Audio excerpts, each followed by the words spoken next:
Welcome to Pints with Aquinas. My name's Matt Frad. How you doing? Good. I care. See, I care. If you could sit down over a pint of beer with Thomas Aquinas and ask him any one question, what would it be?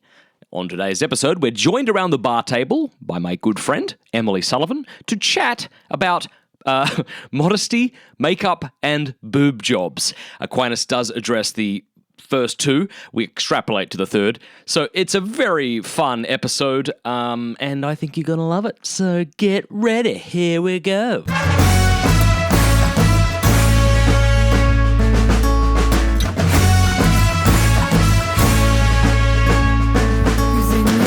Welcome back to Pints with Aquinas. This is the show where you and I pull up a bar stool next to the Angelic doctor to discuss theology and philosophy. This is what I love about doing a podcast based all around Aquinas. You never run out of material.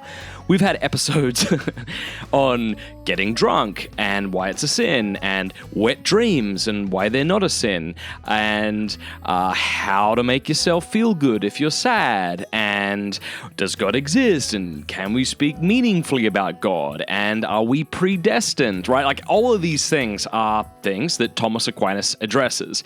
Today, we're going to address modesty and makeup and yes, boob jobs. Sorry if that's awkward. We're going to talk about that towards the end of the show. If you have kids around, we don't get specific other than those words. But I think it's an important thing to talk about. So this is what Pints with Aquinas is all about, right? It's bringing the angelic doctor out of the ivory tower of academia, giving him a pint and having him mix with you and me, the riffraff, all right? So he can address us where we are. So those are the things we're going to address today. And this was a really terrific episode. Two things I want to let you know before we get into the show. Okay, so as of today, I have Pints with Aquinas merch on sale, but they're on sale for 10 days only. We've got really great shirts and tank tops for both men and women. These are high-quality shirts, actually. They look really great. They're black and they have a white image on them. We also have Pints with Aquinas coffee cups, which are different to our Pints with Aquinas beer steins, which are now only available for our $20 patrons. So they're different, but they're still good. And we have Pints with Aquinas stickers. So all that stuff's on sale right now. So it'd be great if you wanted to get some swag. I think it's kind of cool to get a shirt that says, "I'm a geek and I know how to party. I'm a Catholic geek." Yes. It's kind of cool. You get to talk to people about Aquinas because they're like, "Who's that medieval guy with a beer?" I've had people say to me, is that St. Francis? No, it's not bloody St. Francis. It's sit down, let me tell you. It's great. So check that out. Pints with Aquinas, stuff. So I'll put a link in the show notes. Click that, go over, buy a shirt, buy a cup, buy a sticker. Tank tops, right? Sun's out, guns out. That's what I've always said. Perfect time to be wearing it. All right, so that's the first thing. Again, 10 days only, so don't miss that. What else? Okay, so second thing is because of my amazing supporters on Patreon, we now have launched our 182-part podcast, which is called Bible History. Now, this Bible history isn't my thoughts. It was actually a book written by Ignatius Schuster, who was a priest, and he gives an excellent synopsis of the story of the Bible. And the book contains 182 chapters, which that's why I'm turning into 182 episodes. Each episode's about 3 to 7 minutes long, so they're very quick, very brief. So I'll be releasing them every Monday and Friday. And it's really excellent. It's very sophisticated sounding, very beautiful, very faithful to the teachings of the Catholic Church. It uses the Douay Rheims version of the Bible, which is very beautiful. And so I think this would be a really great podcast for you to listen to. And not only for you, but if you have kids, honestly, I think I'm going to do this, although it'll be weird because my kids will be listening to my voice through the speakers. But hey, to play this to your kids as you go on car trips and stuff, because it's like a 3-minute chapter, right? So like the first one is the creation of the world. The second chapter is creation and fall of the angels. The third chapter is the creation of Adam and Eve. So they listen for 3 minutes, and then there's a bunch of questions, like about 10 questions per episode, to help you remind yourself of what you've just heard, which I think would be a real fun game for kids, hey? It's like, so in the episode that you'll hear, I say things like, what did the bad angels do? then what happened in heaven? And I leave a space for the kids to answer. So I'm really excited about this. The book's in the public domain, which is why I'm able to do this. So yeah, go get it right now. It's free for everybody, not just patrons. It's called Bible History. So in your podcast app, just type Bible History Frad and you can subscribe. Or I'll also throw up a link in the show notes. So be sure to check that out because I'm really excited about it. And again, a huge thank you to all of my patrons who supported me and have made this possible. You guys rock. Okay, third thing. I know I said two things, but let's say one final thing. This is kind of a big deal, so listen up, baby. Today, the 26th of June, I will be doing a live stream with my patrons. So if you're a patron of Pints with Aquinas, go check out, my Patreon page. I'll give you all the details there. We're going to meet tonight at 9 p.m. Eastern Standard Time, and we're going to have a beer together and just chat. You can ask me whatever you want. We can go back and forth. It'll be real fun. All right, so again, that's tonight at 9 p.m. I'll be here with my Pints with Aquinas beer stein, drinking with y'all, and we can just chat about anything. It's going to be super fun. So I hope you can make it. Again, it's free for patrons, only available to patrons. And this is another reason why you should consider being a patron, so you can join cool stuff like this. So hope to see a bunch of you there. All right, here's the show. G'day, Emily. Good day, Matt. How you doing? I am really well. I'm really great. Yeah, I've had a great day. I am looking forward to this conversation. I also love when I get to do interviews at night because it means I get to drink bourbon, which my bride just brought me. What a gal. Camfrad. What's babe of babes. She is a babe of babes. I love that woman so much I can't even tell you. I just went and bought like a nice New York sirloin steak for her. Like from this up the road, it's like a butcher's. It's a real great butcher. That's my kind of love language. Books and steak. That's books fabulous. And steak. So I said just one, right? And it's just like one steak, one sirloin steak. It's like $14. All right, good. And so I just brought it home tonight just for her because, the rest of us, I like steak, but whatever. But yeah, I'm happy to say I did it well. I watched like 10 YouTube videos on how to do this perfectly beforehand. And nice. Yeah. Nice nuptial mystery. I love it. And then she brought me bourbon. So it's a really good... Yeah. Fantastic. I don't know. Fantastic. But what are you drinking? What am I drinking? I'm drinking blood orange Italian soda from Trader Joe's mixed with a heavy hand of vodka since my husband left me this morning for the next 9 days. God bless him. Why? Yeah.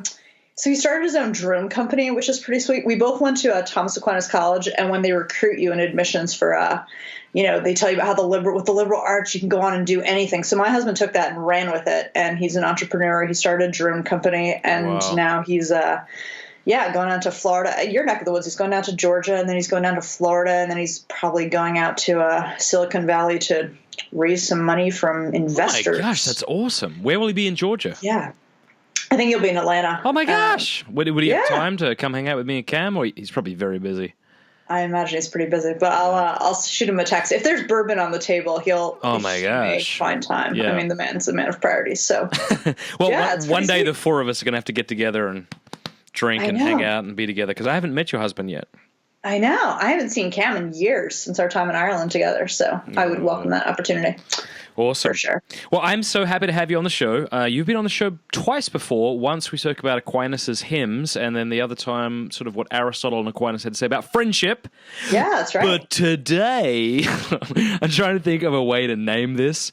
Something like modesty... makeup. Modest is hottest, yeah. Modesty, makeup, and boob jobs. Okay, I want to touch upon each of these, and not that Aquinas addresses boob jobs, obviously, but I think the general principles are there.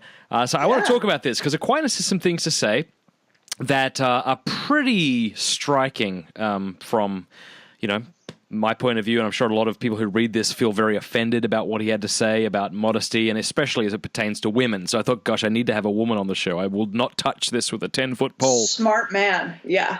Yeah, there's no bigger turnoff than a man telling a woman what he thinks modesty is, for the most part. We're just not a very receptive audience. This is a really good point. How do you define modesty, or do you know how Aquinas defines it? Or both? Yeah. So it as far as I know, at least, it first shows up actually before he treats of the virtues in the Secundae. It first shows up when he's talking about the fruits of the Holy Spirit. So remember, there's 12 fruits of the Holy Spirit. One of them is modesty. And he talks about, in Latin, right, the word is modestus when you're talking about it as an adjective. And it's the same word, like it comes from the same word when we talk about moderate, right? It talks about having like keeping the right kind of measure. I think when you and I have talked about Aristotle before, right, when Aristotle gives his account of virtue that Aquinas will certainly use, he talks about how virtue is always in the mean, right? You've talked about this in your show before. Yeah. So there can be kind of an excess or a deficiency, but virtue is always in the mean. So modesty has to do with really the mean, and it falls under the cardinal virtue of temperance. So temperance has to do with kind of more difficult things that appeal to our, sensate appetites. So things like food and things like sex. He says modesty has to do with kind of lesser difficult things. And we'll get into this more as we talk about the particular article, right? I think today we're talking about in the Secundae question 169, right, the first and second article. Yep. But it's really about honesty. And even when the Catechism will talk about it, the Catholic, Catechism of the Catholic Church, it's about integrity. It's about honesty. So, is there a big difference between humility and modesty? Like, can you say that like modesty is essentially humility and outward appearance, or no? Yeah, I think you could say that. He'll bring it up later. He'll say that there's kind of 3 different ways of being excessive when it comes to when you're talking about your outward appearance. And for one of those 3 ways is when you're seeking glory. Yep. Like I want people to notice that I have this great, Armani suit or this great Kate Spade bag or something like that. And he says the remedy for that is the virtue of humility. But I think they're definitely related to one another. I think most often people, when they think about modesty, they think it goes with chastity, and the Catechism kind of sees that connection. But I think you're right to look at that. I'm thinking of Lewis's line that humility doesn't mean thinking less of yourself, but thinking of yourself less. And so when you're kind of not really thinking about yourself, you're just sort of dressing appropriately, not too excessive. And what's the opposite of excessive? I guess if you just don't care about how you look, he talks about that. Yeah, he talks about that, right? Kind of like neglect. Yeah, neglect. I love this. Well, there's so much to say here. This is just brilliant. But this, again, I guess what you were saying about Aristotle's mean between the 2 extremes. So one is excess and one is neglect. And so I love this bit. Like he gives an example. First, through a man's neglect to give the requisite study or trouble to the use of outward apparel. And then he says, wherefore the philosopher says, it's a mark of effeminacy to let one's cloak trail on the ground to avoid the trouble of lifting it. That's funny. That's funny. Yeah. And he'll kind of give that account, right? I couldn't help but think of when Christ talks about, don't be like, the hypocrites when they fast. They don't wash their face and they don't comb their hair and they look kind of grisly. But it's really what Aquinas sees there is like it's a kind of seeking glory and attention and ostentation because you look like such a mess, right? Like everyone knows in Lent that I'm fasting because I've, haven't showered in 2 weeks. And even he thinks that's a sin against modesty, right? A kind of neglect of one's appearance. And he quotes Augustine as saying that this can be even more dangerous because, to quote Augustine, it's a decoy under the guise of God's service. Yeah. That's interesting. Yeah. All right. And then, okay, so what else does he say here? All right, so I think that's pretty good. How do you think that maybe we've overemphasized modesty as it pertains to chastity, or maybe we've had to do that because of the culture in which we live. But when you hear chastity speakers, I guess that's usually who speaks about it today. That's your game, Matt. Right. Yeah. Speaks about like chastity, and especially like in regards to women, which it looks like we're not alone. Aquinas seems like he wants to do that to a degree as well. How do you think that we've maybe overemphasized some bits that shouldn't be overemphasized, or underemphasized some things, or?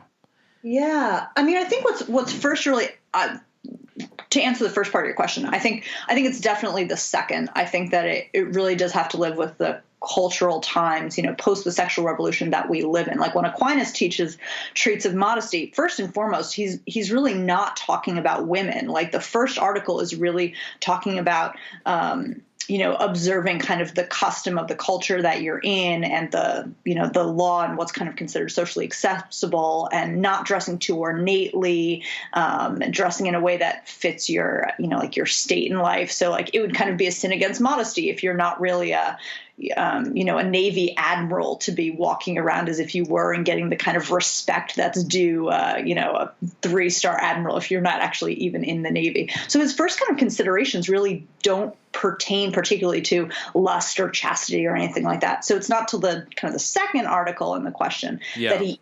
That's a really good point. Let's keep this in context. Yeah. So not even Aquinas is making this all about women. He begins with, like everyone is called to dress modestly. And again, it's all about kind of honesty. So you're not dressing. It would kind of be obnoxious to, there's that great Frank Sinatra song, That's Why the Lady's a Tramp. I think Ella Fitzgerald did it too, right? And it talks about she doesn't go to Harlem in ermines and pearls. Like that would be immodest. It would be obnoxious to show up in Harlem, showing off how much money you make, right? That's a really good, I like that analogy. That's if you said to someone, what is immodest? I don't think too many people would say, well, it would be like going to a poor area, but showing off your wealth. But that's a good thing to keep in mind. Yeah. Yeah. But I do think oftentimes when people hear the word modesty, they immediately think of some kind of dress code. They've probably, especially if they're kind of in conservative Christian communities, whether it's, Orthodox Catholics or otherwise, they immediately think about, where you draw a hemline.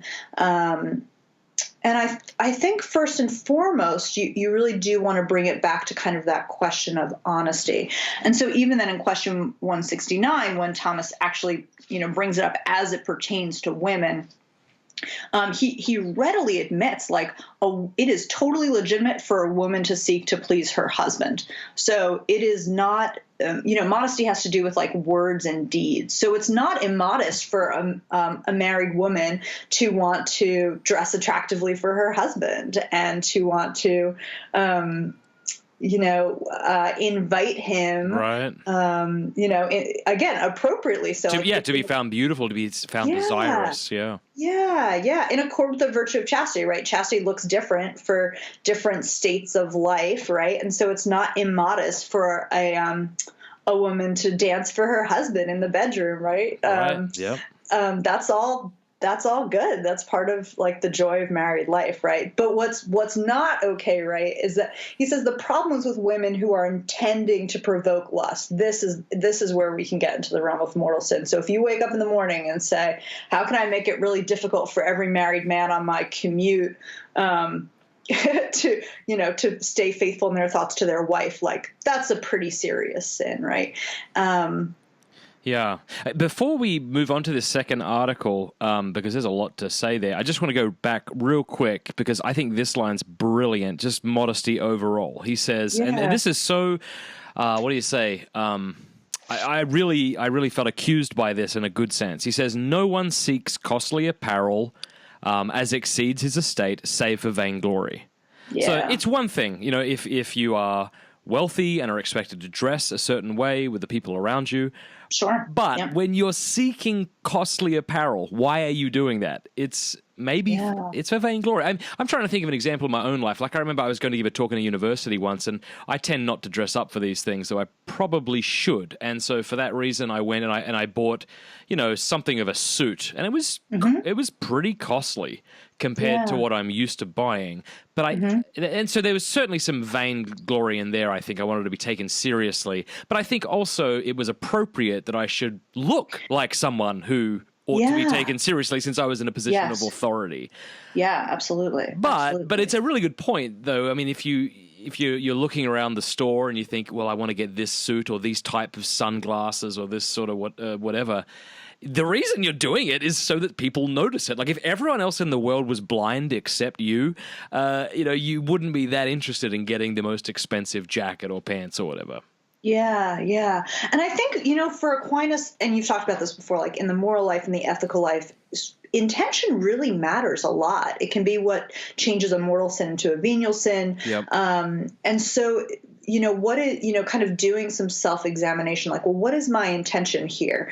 So the college that I went to, actually, as a matter of fact, Thomas Aquinas College, had a dress code, and you couldn't wear certain kind of informal things to mass, to liturgies on Sunday or adoration, things like that. And the reason given was because of the dignity of worship. And the classroom was the same way. So you couldn't like roll out of bed in pajamas and attend class. You were the way that you dress. And Thomas uses this. I think it's in question 168, the question prior to what we're on tonight. But he says, modesty has to do with an outward sign of an inward disposition. So when I attend church and I'm wearing my Sunday best, I have to kind of do some self-examination. Am I doing it so that I can make the person in the pew next to me jealous? Or am I doing it because I seek to convey and help edify others and awaken? You know, we're human beings. We know things through our senses. And when I show up in an event and everyone's in a suit and tie and a dress, it signals to me that what we're doing has great dignity. And so I have a responsibility as part of a community when I give a lecture or when I attend Mass that my outward appearance is going to signify something.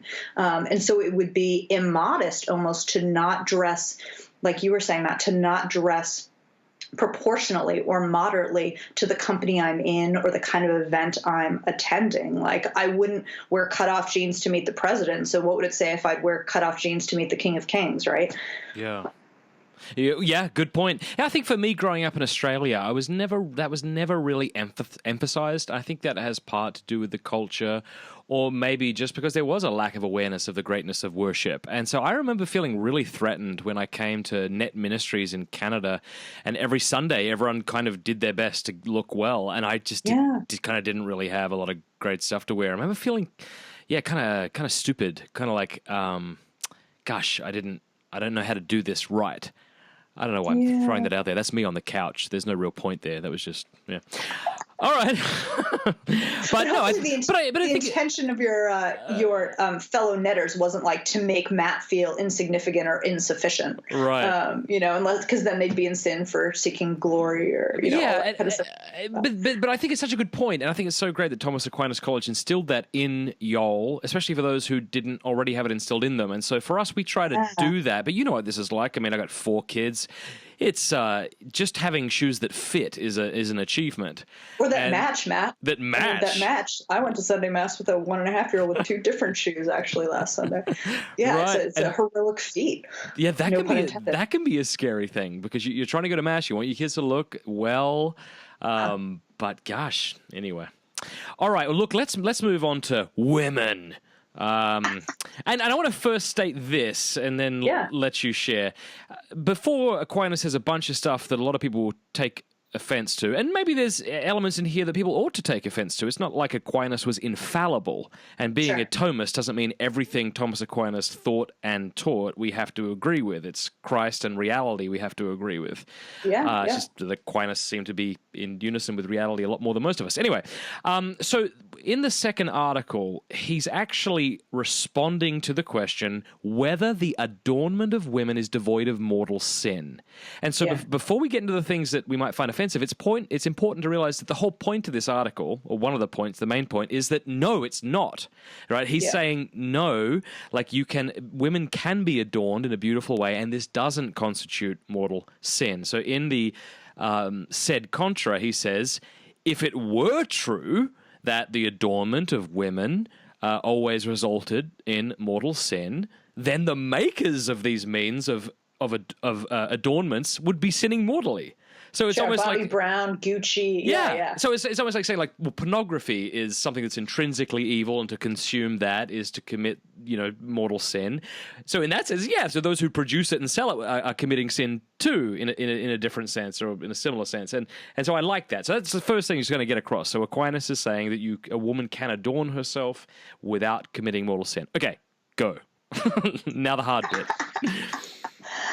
Yeah, I mean, so it's interesting to look at the objections that he provides, right? So the first is, we're probably familiar with some of these things before, right? So St. Paul's letter to Timothy, he cites here 1 Peter 3:3, where St. Paul talks about how women shouldn't be plaiting their hair, which I take to be braiding or bedecked with gold or trinkets, things like this, and he cites this is the contrary to the precept of the divine law.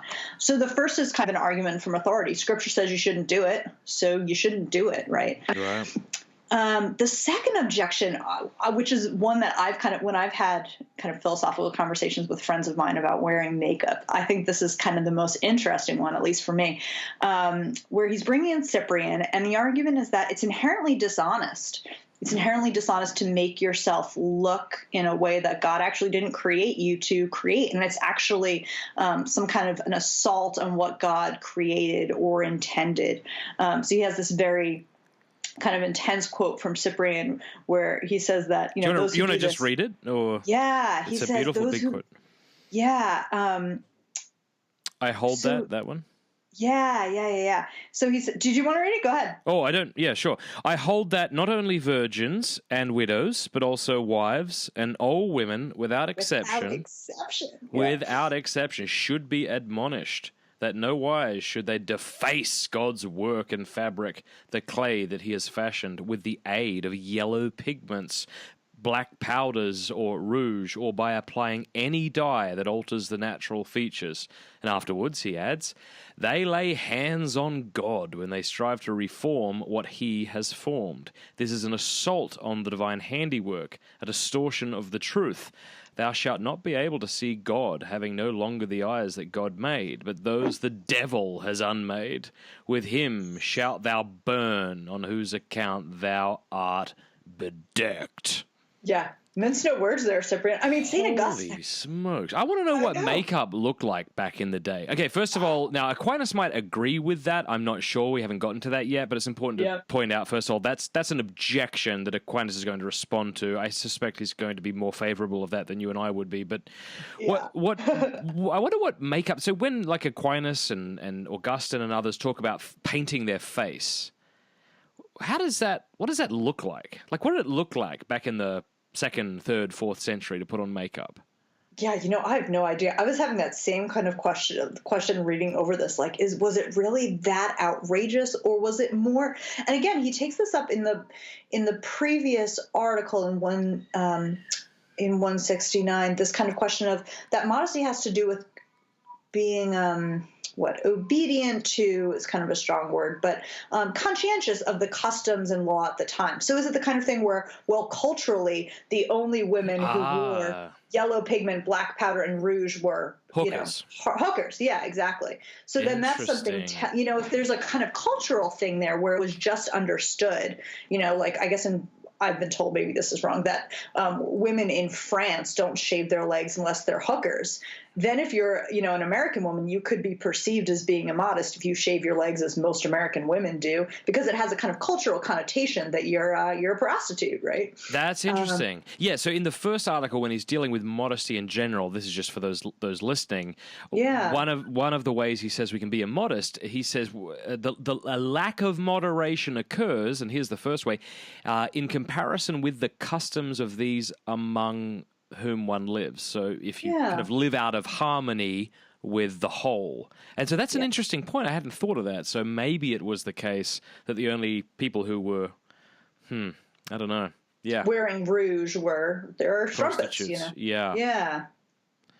Gosh, we're really trying to pull Aquinas out of this, aren't we? I know. Because really, like, let's say it was obnoxious, like the painting of one's face, then surely that was less of a lie as it is today. Whereas today, it almost looks, its makeup has come such a long way that it really does. Sometimes you can't even tell that someone's wearing makeup. Yeah. So in a sense, it's more deceptive. Yeah. Okay. First of all, just give me a yes or no. Is it a sin to wear? Okay. I know you're going to say. Take it there already? You're going to say something about intention, and it's going to get really complicated. But do you wear makeup? I do. Gosh, man. Augustine says women who dye their hair should dye it red so that they cannot be reminded of the fires of hell to which they are destined. How's that? He does not say that. He does. When we read that at TSC, I'm pretty sure it's in City of God, there's always a whole slew of women every year who dye their hair red for that class. So he said, say that again. I'm not quoting it verbatim, but he basically says that women who are intent on dyeing their hair should dye it red so that they can so it will be a reminder for themselves, in other words, of the fires of hell. And do you agree with that? Like, is it wrong to dye one's hair? Well, are we going to get into it that quick? Or are we going to? Well, okay, yeah. Let's massage people. Because I want them to listen to the whole episode. Matt. all right. We'll get there. We'll get there at the end. But I'm gonna drop that on you later on. Okay, so yeah, painting. All right. So okay, but now here's the thing. So if it's okay one of the things he says is where he says it's essentially a lie, right? Counterfeiting one's beauty. Yeah. But then he says, and this is, where is this? In reply to objection 2, it is one thing to counterfeit a beauty one has not, and another to hide a disfigurement arising from some cause, such as sickness or the like. Now, at this point, wishing to save Aquinas from sounding like a complete pig, which isn't what I necessarily think, but I think what a lot of people might think, like, is maybe age. Maybe age is a disfigurement. But then, I was thinking pimples. When I use a little concealer to cover up a pimple, that's legit, right? Yeah, but that is legit, though, I think. I think so. That's a disfigurement, but I don't think... Yeah. I think if you said to Aquinas, do you mean age? He would say no, because, again, his whole point is that makeup is deceptive because you should show the truth about yourself. Right, and the truth about yourself really is you're a certain age, yeah. Yeah. So so what do you think about that? Do you think that saying, well, age is like a deformity, disfigurement, and therefore makeup in that sense is okay? Or would you not take that approach? Yeah, I mean, I think that...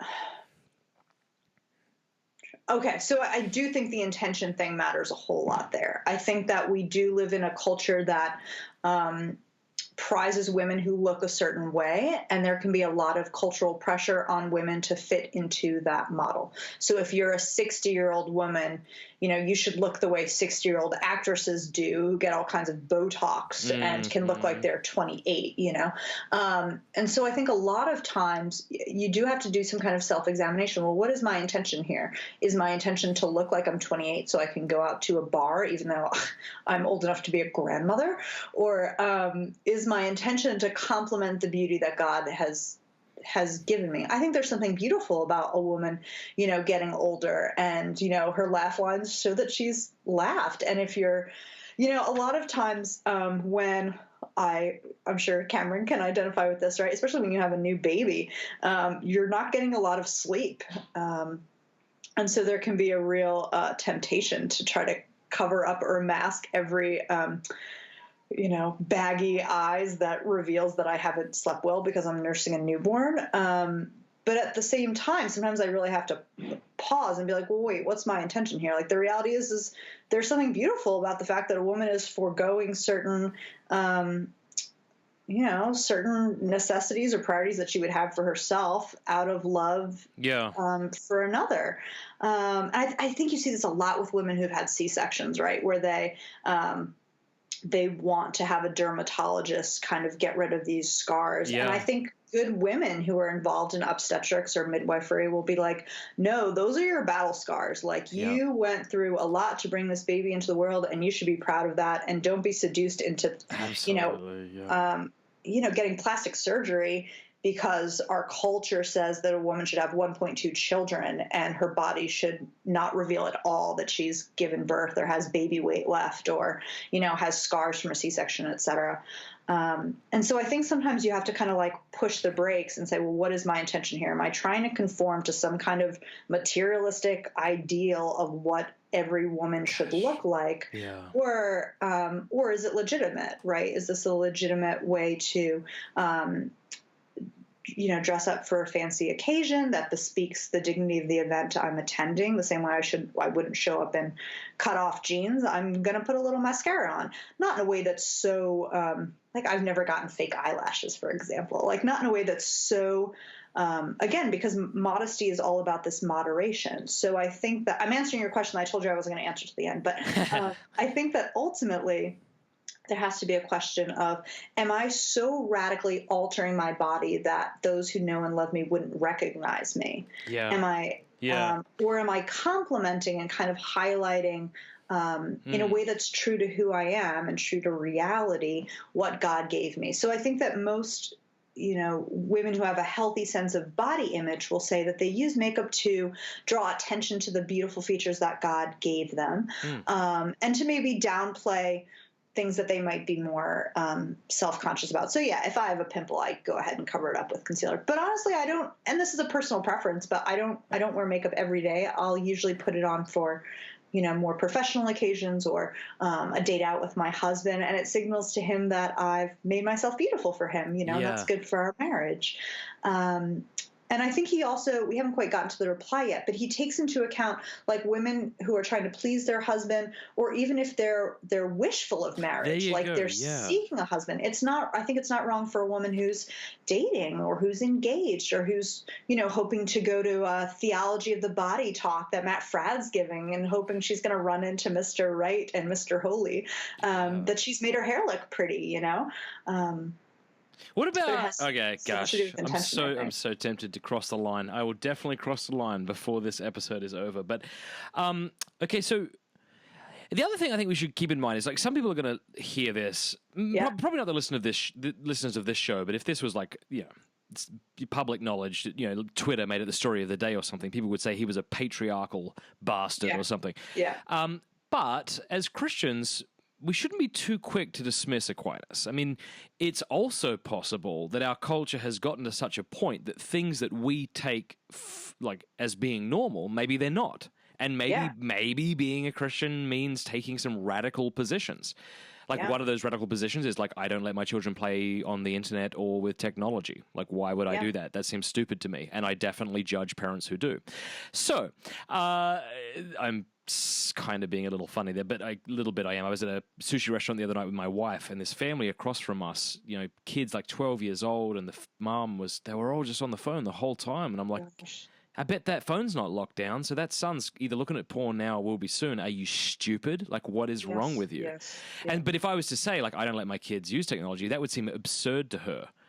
Even though I think I'm right. And I think, in an analogous sense, like maybe we shouldn't be too quick to dismiss Aquinas here. Like maybe there's something here. So even though so it sounds like, from what you've said, it sounds like you're saying, we have to kind of be in, I don't know if you'd say keep in conformity with the custom, but at least not going beyond that to provoke lust or undue attention to oneself. Like that would be immodest. Yeah. But you seem to be saying like you're okay with makeup. Like makeup's okay. Yeah, I think I am to a degree. I think though if you're the kind of person, kind of going back to that first article, if you're the kind of person who's like a slave to it and you're so attached to it, like if you travel and your makeup bag got lost and you won't go out without it, like that's a sign of an inordinate affection there, right? Yeah. Like. And we can have inordinate affections about all kinds of things. Like I'm a nut about my books, and if I lend you my book, like tell us the story about how your kid grabbed your Summa and put that glue stuff on it. Oh my gosh, glitter, Matt! It's like if you weren't my own offspring, I would. Did they really? So they just grabbed the Summa off the shelf and started putting pink glitter? I had it. Okay, so speaking honestly here, since we're talking about honesty, I had left it on the table, which was stupid of me. I will grant you for about, how this works with kids, 0.23 seconds, right? I went into the kitchen to grab something for another one who was hungry, and I came back, and sure enough, like glitter glue was, right in the middle of the Tertia Pars. Thanks so much, 3-year-old. Oh, in the middle, so it stuck the pages together. Well, she hadn't actually closed the book yet. It was just now, look, one day when people are praying to Saint Emily Sullivan and are going through your books with white gloves, this will be a beautiful thing. This will be a beautiful thing. It'll be a sign for the holiness of marriage and the intellectual life of wives or something. Okay, what do we do? Okay, so look, here's an objection. So why the heck is he just talking about men when it comes to sexual stuff? Like, can't women be like just as attracted by men? Now, I kind of want you to say no. I kind of want you to say no. There's an obvious distinction, and it's completely ridiculous to think that women can be just as like sexually turned on in an immediate way as men are of women. But I don't know what you're going to say. Well, see, I mean, again, I want to defer to you because this is your bread and butter, right? This is your stomping ground. Like, I think up until this generation, like high-speed internet and tube sites in particular hit the web in about 2006.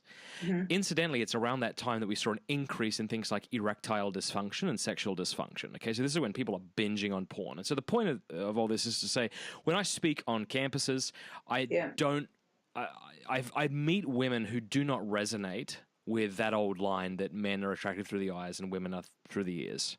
They don't resonate with it, and I've been tempted to kind of flip to the other side and say, well, therefore, look, women are just as visual as men, and they're... Is there... I mean, so you just wrote this huge book on this, but is there neuroscience that kind of gives an account of like women's brains changing? I mean, because my impression was always like Playboy was a huge success and Playgirl was like the biggest flop ever. Like, but I think when women see men in Speedos, most women I know at least, when we see men in Speedos on the beach, we're like, dear God, put some clothes on. I'm just imagining right now Too if I was like, information. if I knocked on my wife's door, I'm like, I've got a surprise for you. She's like, oh God, oh no, please. Why?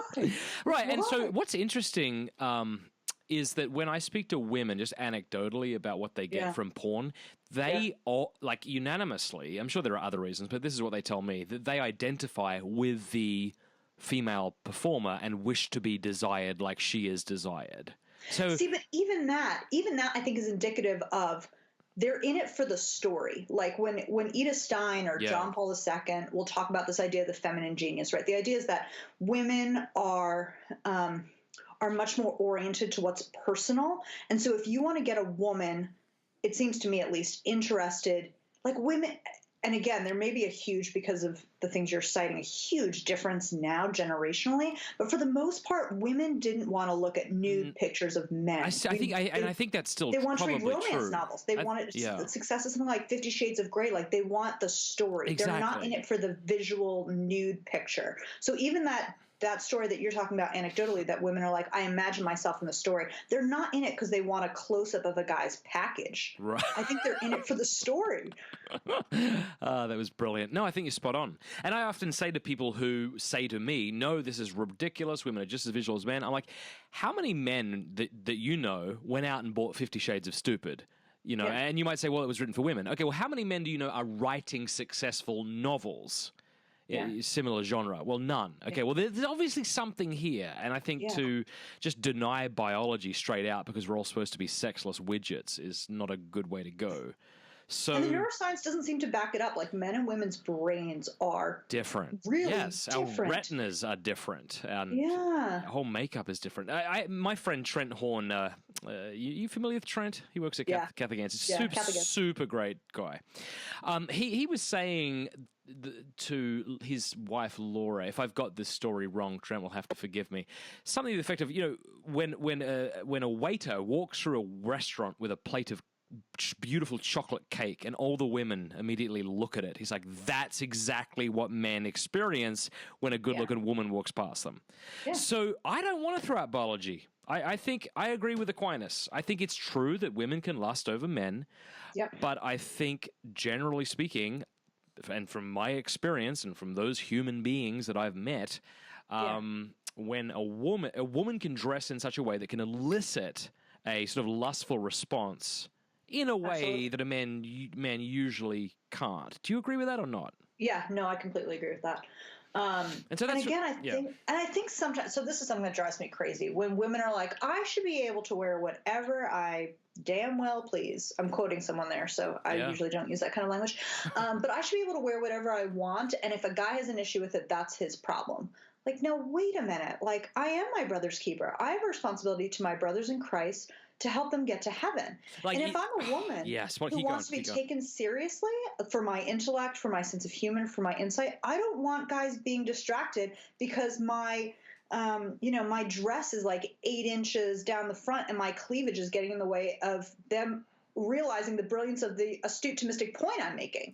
Like, as a matter of like integrity, I don't want. It's in my own best interest to dress modestly, but it's also as a matter of charity. Like, I want men to be respectful and considerate, and I don't want to be an obstacle to a man who's married to a man. I mean, I work with Dominicans. Like, when I go to the Dominican House of Studies for work, I want to make sure that the way I'm dressing, bespeaks my love for them and respect for their vocation. Amen. And analogously, suppose a man were to say to you, after many of your women friends have complained to you that, say, John is a flirt, and then John responded by saying, look, I should be able to say whatever I want to say. It's not my fault that they get attached to me when I tell them how beautiful they look and say all these sorts of things to them.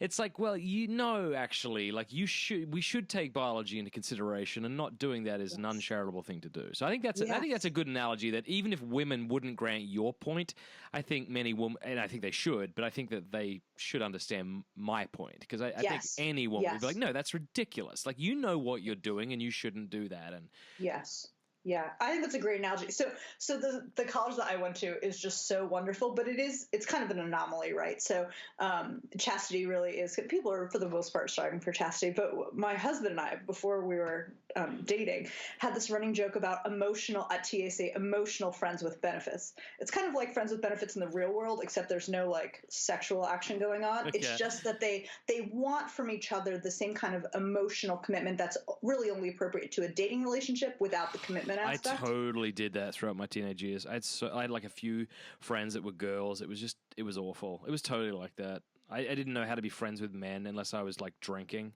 So I would just get intimate with these girls, and I think it's the same kind of. I think that's a perfect analogy, Matt, and because it is. I think that men and women are different in some real way. It's not to say not equal in dignity, but there's a complementarity going on.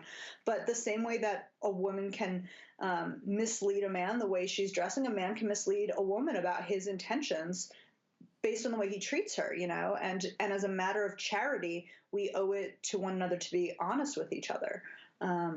Yeah, I think that's a great analogy, Matt. Let's talk about plastic surgery and boob jobs. So now, plastic surgery isn't the right word, though, because I think plastic surgery, people can think if you had a particular, say you were burnt or something and you needed plastic surgery that's obviously different to like getting your lips done or getting a boob job. Yeah. Cosmetic surgery, is that what it's called? Yeah, I think that's an important distinction. I want you to make an argument for why, if you think this is true, getting a boob job is wrong. Okay. So I think that it's important to remember that Thomas is an Aristotelian on this, and the Catholic Church is across the board, right? We believe that we're body and soul intimately united, and we think that our body has such dignity that eventually, right, with the resurrection of the body, I'm going to have it back again. This is a very radical idea after Descartes, right? I'm sure you talked about this, right? With this idea of Cartesian dualism, the idea is that who I really am is my mind or my consciousness, and my body is kind of just a tool, and I can use it, however I want. But that has real ramifications in all different kinds of spheres of our life, but most obviously in the sexual sphere. Like basically, I can predict, like 9 times out of 100, where you stand on questions of abortion, contraception, gay marriage, premarital sex, cohabitation, by simply asking you this one question. Is who you are, your body and soul, intimately united? Or is who you are really your mind, your consciousness, and your body is a tool that you can use? Because that principle, that philosophy of the human person will radically dictate where you stand on all of those issues. So the church is with Aristotle on this. We're body and soul intimately, our bodies are, this is the beauty of John Paul's Theology of the Body, right? Our bodies also are made in the image and likeness of God. They have this incredible dignity. And my body, the same way we talk about body language, my body conveys things about my soul. When I'm frustrated, my face expresses that to my children. When I'm bored, my face will express that, right? When I shake your hand, I'm saying something through my actions. When I make love to my husband, I'm saying what I said in my wedding vows with my body, right? So if you think that your body and soul are really united, then I'm going to have real and the way, you may have talked about this too, in my mind at least, the way that you refute Cartesian dualism very quickly is you take it to rape and adultery. When somebody is raped, nobody says, well, shucks, no big deal. He just violated my body. Do you know what is super horrifying? I don't mean to cut you off, but some official in England just, she's pushing for people have lesser sentences who rape. And she used this very insulting line. She said, it's essentially just bad sex, and that's all it is. Yeah. Like, it's like women aren't usually that hurt by it. They're not like, and that goes right back to what you were saying, that it's like, this woman clearly thinks of herself as a mind in a machine. Yes. He like broke into my car without my permission, right? Yes. Of course not. Nobody who's the victim of rape or sexual abuse speaks that way. They say he violated my person. This was a radical assault on my personhood. And it's the same thing with adultery, right? The wife doesn't say, Charles lent his hammer down the street to Mildred without talking to me about it first. I'm really upset. Nobody who hears about a man cheating on his wife says, well, no big deal. It's just like he lent her the saw from his tool shed. Everyone recognizes, no, this is a profound violation of marriage, because sex says something about your body. Suddenly then, no one's a Cartesian dualist when you bring up rape and adultery. Everyone is with Aristotle and Aquinas in the Catholic Church. We're a hylomorphic composite, and sex has meaning, right? I love the line from J. Budziszewski in his small book, The Meaning of Sex. He says, if I am not my body and you aren't yours, then it would follow that when I kiss my daughter goodnight, I'm not actually kissing my daughter goodnight. I'm merely manipulating the husk that is not me and pressing it against the husk that is not her. And that's stupid. Like, we all recognize that's stupid, right? Like speech follows thought. And if someone slaps you, you don't say, why did you slap my body? Yeah. Yeah. Yes. All right, so we're body and soul. So what's that got to do with boob jobs? Okay, I'm getting there, I promise. Okay, so what that means is that what I do to my body has tremendous import and eternal consequences, because I'm gonna get this body back at some point. And this starts to touch on all kinds of issues. I mean, especially with the transgender issues, right? The idea of putting children on hormone inhibitors so that they don't naturally go through puberty as girls. The idea of, having a sex change. The Catholic Church is not good with any of that, because you're mutilating your body. What you're doing is you're harming the integrity, the biological integrity of the human body. So mutilation, right, it's just kind of simply defined as like a violent assault on the body. So if you need to be, so it's one thing, I think we made this distinction before. It's one thing if you have breast cancer, right, and your breasts are removed and then there's reconstructive, plastic surgery done. That I think is morally legitimate. And I think, really good Catholic ethicists agree with me on that, or more like I'm agreeing with them. But because what you're doing is it's restorative, right? If a man is in a burning house and he has these terrible 3rd degree burns and there has to be skin. I understand Mel Gibson went through something like this where he was like basically jumped by a gang and they had really intense, cosmetic surgery to rebuild his face. Children born with cleft lips, and palate, things like that. That's all restorative. It's to babies, if they're born with a tail, we go ahead and remove that, because we're returning to what clearly is healthy, and what we can rationally see is the end of the human body.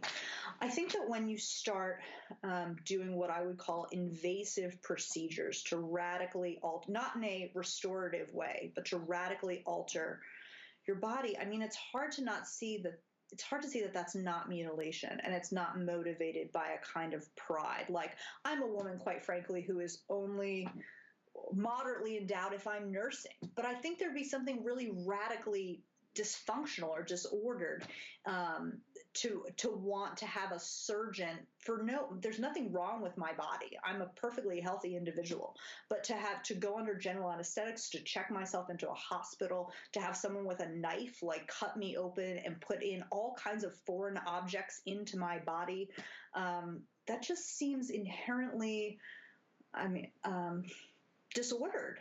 Again, it's hard for me to see that it isn't, again, with Aquinas, it always comes back to intention. Part of the ethical schema is what is your intention? It's hard for me to see when you get a boob job that it's not about vanity. So what about like a hair pit, like getting plugs? I guess plugs don't happen anymore, but like it seems like with all this advertising, people can actually like regrow their hair. I don't know if that's true or not. But, so would you say, well, that's sort of the same thing, like it's a restorative thing? Like this is disfigurement, like Aquinas would talk about, and so in that sense it's okay? Or would you put that on the same level? Because, again, someone might say, well, I would like to get a quote-unquote boob job, which is a crass way of putting it, but they would say not in order to have bigger breasts than I did before, but because, hey, I've had a few kids and I want them to look like they did when I was 20 again. But like the same argument is said of the person who's trying to regrow his widow's peak, like I have.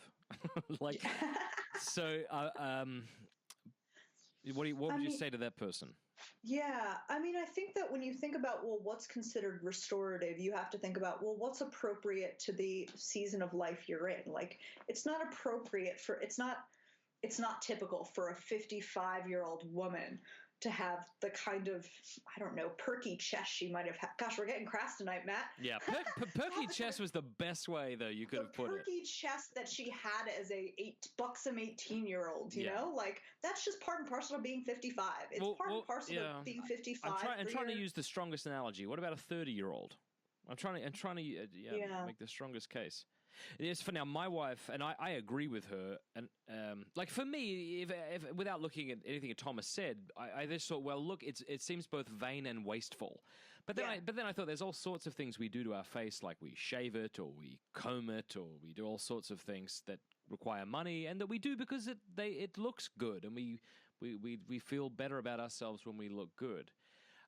My wife brought up a great point. She's wonderful. She's like, it's just so sad. That's how she put it, with like genuine pity, not in a condescending way, but just she's like, especially for a mother who has children, what is that teaching one's children about what's important, you know? Yes. Yeah. Yeah. Like I guess I could get a boob job in theory, but I don't know how I'd pay for Catholic education for my kids. That, you know what I mean? It's like, well, what are your priorities? Like, well, suppose you have a lot of money, though. You have a lot of money. Yeah. Yeah. Suppose you do, I mean. Yeah. Even then, it's like there's children starving in Africa. Like, you don't have a better place to. But there are other things we would say are okay to do with your body that require money, like constant haircuts. You know, you could say, well, just cut your own hair, for goodness sake. That'll save money. Yeah, but it's not mutilation. I think I would go back to that principle of mutilation. Now, when I understand, the way I understand mutilation is that it thwarts like the primary act, or one of the primary acts, or the function of a member or something like so. So that's healthy. That's healthy. So circumcision isn't mutilation because it doesn't sort of thwart the end of the penis. You know, it does of the woman. One of the ends, and so for that reason we call that mutilation. But if I were to like get my, what do you say, not my tubes child, what's vasectomy? See, I'm such a Catholic, I don't even know what it's called. Okay, like if I was going to have a vasectomy, that does kind of destroy the end. I think that's mutilation. I agree, but there's the distinction. One kind of destroys the end, but like when you get a boob job, like that, how is that mutilation? You're just kind of bringing them back to the way they were, aren't you? Well, okay, so part of, I think, at least as I understand, part of the definition of mutilation is that you're violently assaulting a healthy member. So if your breasts are healthy, and again, like we're taking out the occasion where the woman's had breast cancer, she's had her breasts removed, and it's kind of a reconstructive surgery thing. But if your breasts are healthy, then why are you chopping at them? No, the same thing can be said about circumcision. In circumcision, you're violently assaulting a healthy member, aren't you? So should we say the same thing about circumcision? Yeah, so there's some Catholic bioethicists who think it is mutilation, who think it falls into that category. Interesting. Yeah. Yeah, I mean, I remember going to I don't know if you're familiar at all, Matt, with the National Catholic Bioethics Center. It's here in Philadelphia. I'm in Philadelphia for people who don't know, but it's really Father Tad Holchek, is he one of the guys? Yeah. He's at the NCBC. It's fantastic, and all of your listeners should know this. It was incredibly helpful to my husband and I. We had an ectopic pregnancy between our first and second daughter, but they have like a hotline, and so many. If you're a Catholic and if you're a thinking Christian who thinks bioethics is important, they have a hotline that is 24 hours, and you can call up. You know, if your mother's dying and you're not sure what constitutes extraordinary means, you can call them up and say, we're in this kind of ethical dilemma. What do we do? That's interesting. I am actually very open to the argument that circumcision is violently assaulting a healthy member. A healthy functioning member. So, I mean, neither of, well, I won't get into that because I don't want to talk about my kids online. But anyway, sorry, really quick though, where I was going with this was, so I remember being at a great talk by John Haas, who's the head of the NCBC, and he was talking about Catholic hospitals. It was a lecture on Catholic hospitals and Catholic identity. And he basically said, look, Catholic hospitals aren't asking for that much. We want to make sure that this was in the midst of the HHS mandate stuff, right? He said, it's very simple. When you come to a Catholic hospital, we don't want to kill you. We don't want to kill your unborn baby. We don't want to treat a healthy working system like it's diseased, i.e. contraception, like a woman's fertility is a disease that has to be medicated away. And we don't want to mutilate your body. Like if God gave you a penis, we don't want to chop it off. It just seems like that's such basic principles about bodily integrity and what we mean by health, right? We're not going to put you on artificial hormones when your body is working exactly the way God made it to work. What about intricately? What about you might have had more points there. I just cut you off. No, that's okay. What about a breast reduction then? Because I've met I knew of a woman who had very large breasts and she had back aches, and so for that reason got a breast reduction. Yeah, I think that seems more prudent or in accord with moderation to me. Because you're violently assaulting a healthy member, but that healthy member is causing you physical pain that's becoming difficult to live with or something. Yeah, right. I'm trying to think of an analogy. I mean, I think that we can think of other like people who are very tall sometimes it puts like a strain on their bones, and there are things that I think that can be done because of that, because it's too I mean, I think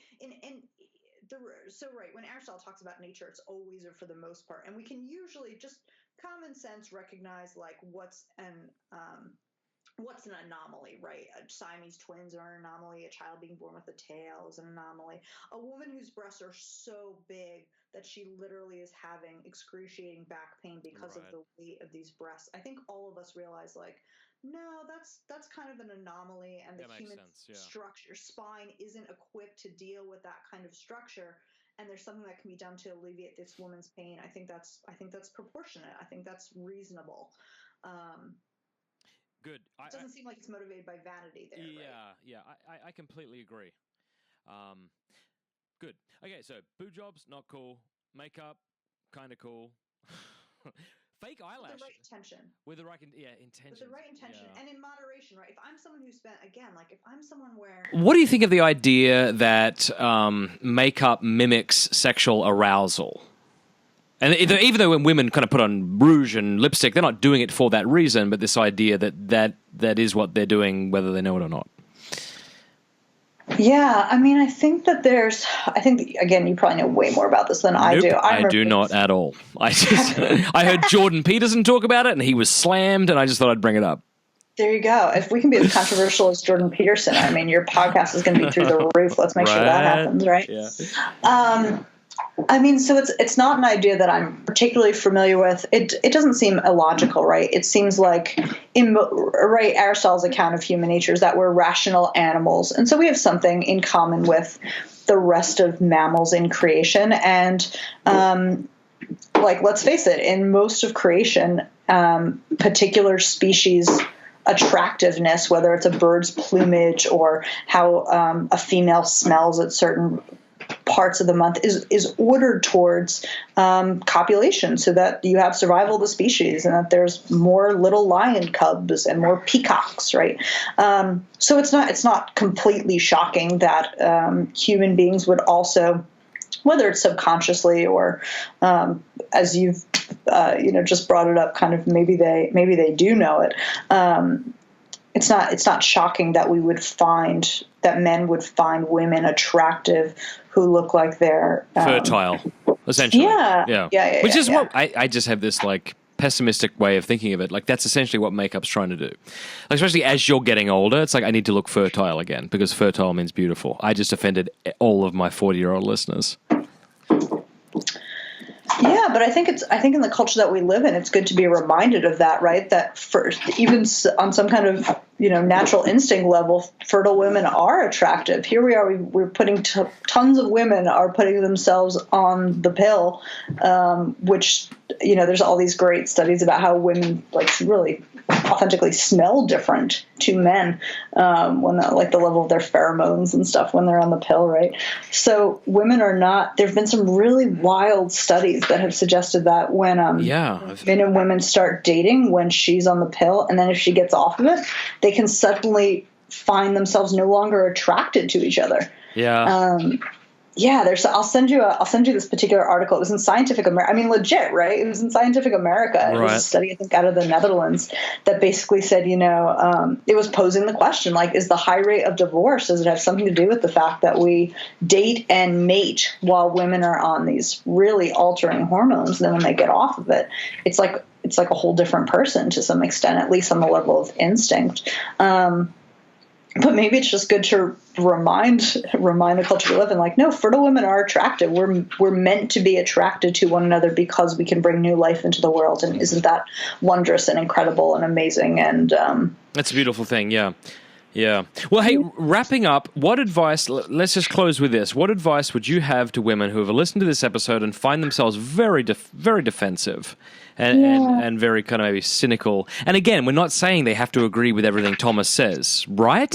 Yeah, for sure. So, I mean, most of it. No, I'm just kidding. Yeah. So what would you say to that woman listening? Yeah, I think that... What to say?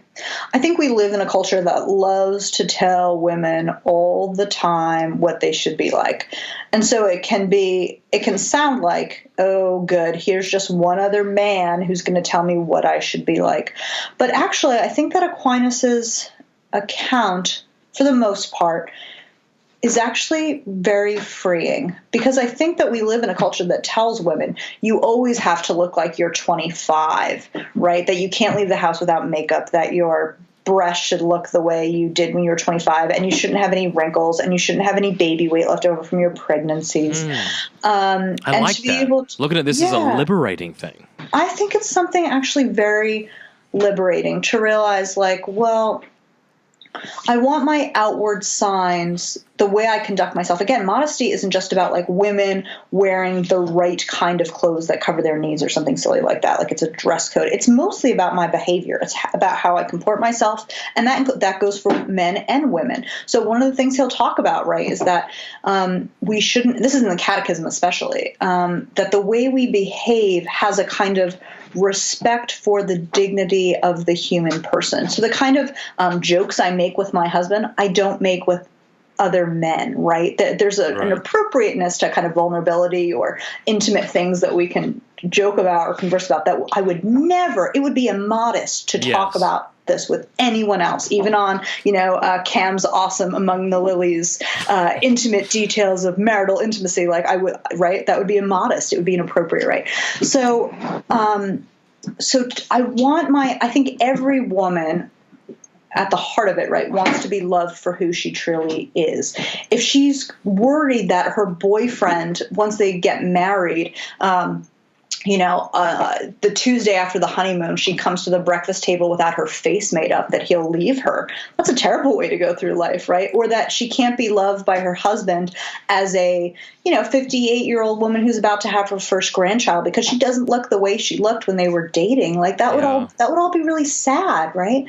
So modesty again it's about my outward experience, my outward disposition, my outward behavior, my outward dress, my outward comportment, matching in honesty and integrity and reality the truth of my soul. And so I think, again, it's really liberating to be able to step back and be like, okay, well, what is my intention here when I wear this dress, or when I, go to Sephora and spend $200 on makeup? Maybe this is an opportunity to examine, have I put my merit, my, sense of dignity, or my worthiness of love in how I look?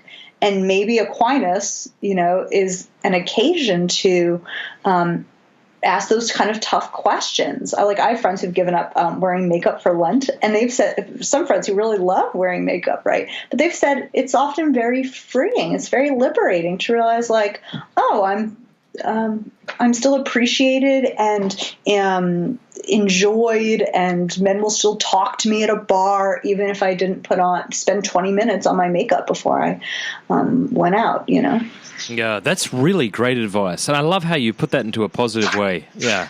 It's like this can free you to be honest with yourself and with other people, and that can only be a beautiful thing. So, yeah. Yeah. Here, I got to close with this. This is something I've said in the past, which has got a lot of people offended, but I think it's a pretty good thing. I said it in relation to Halloween. I basically said, women, like, if you were going out as a prostitute tonight, you know what I mean? Like, if that's who you were dressing up as, right? Like, or put it a different way, how differently would you have to dress if you wanted people to think you were a prostitute? And if the answer is not very, then go and change.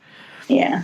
And that's great. Yeah, because I do think a lot of what Aquinas is talking about with the makeup and stuff, as I was kind of reading over it a little bit as you were talking there, he seems to be, in certain places, it sounds like he is talking about prostitutes of the day and those sorts of things. But I think that is an interesting way to put it, right? Like, because it's like a lot of people, like, especially with the influence of pornography, I think a lot of women are trying to look like the next amateur, to put it crassly, which is just a super sad way to live.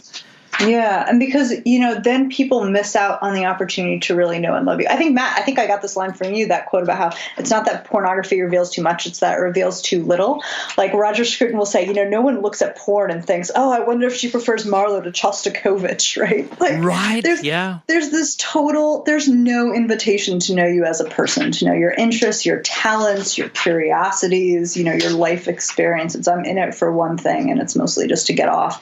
And so I think that question of Aquinas in the article of is my intention to provoke lust, or is my intention to invite a man to get to know my whole person and enjoy the way that I reflect the image and likeness of God, not just in how I look, but in my, and like you think of something like Botticelli, right? The Birth of Venus. It's this invitation to, it's objectively, there's a lot of nudity in that painting in the Uffizi, right?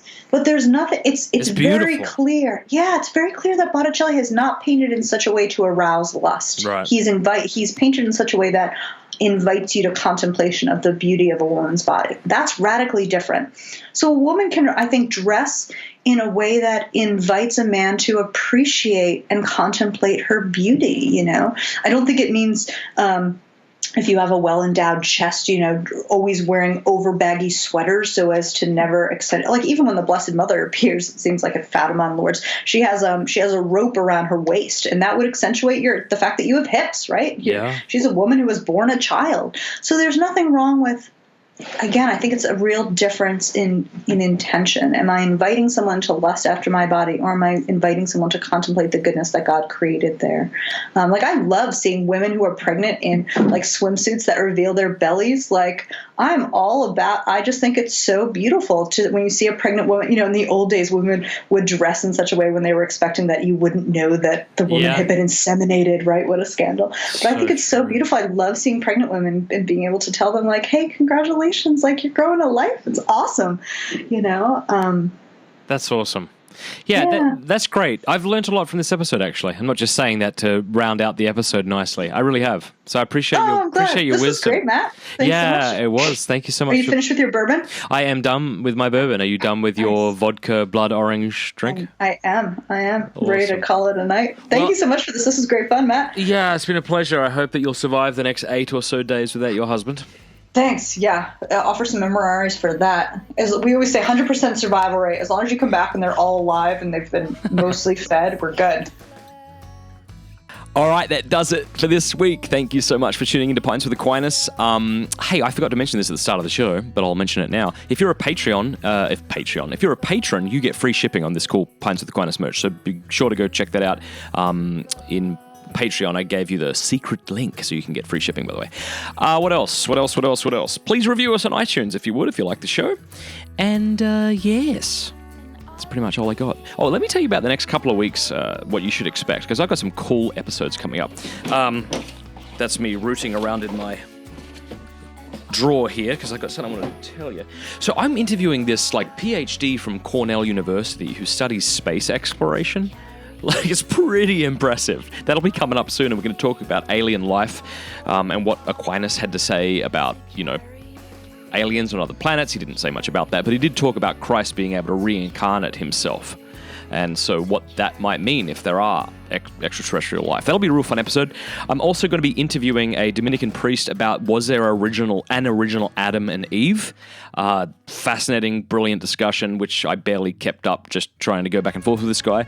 And I've also interviewed another person about the hiddenness of God and whether or not that's a good argument against God's existence. So a lot of great stuff coming up, and so I can't wait to share it with you. Have a great week, hey? Bye.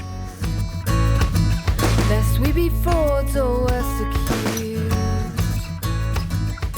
Hollow me to deepen in you.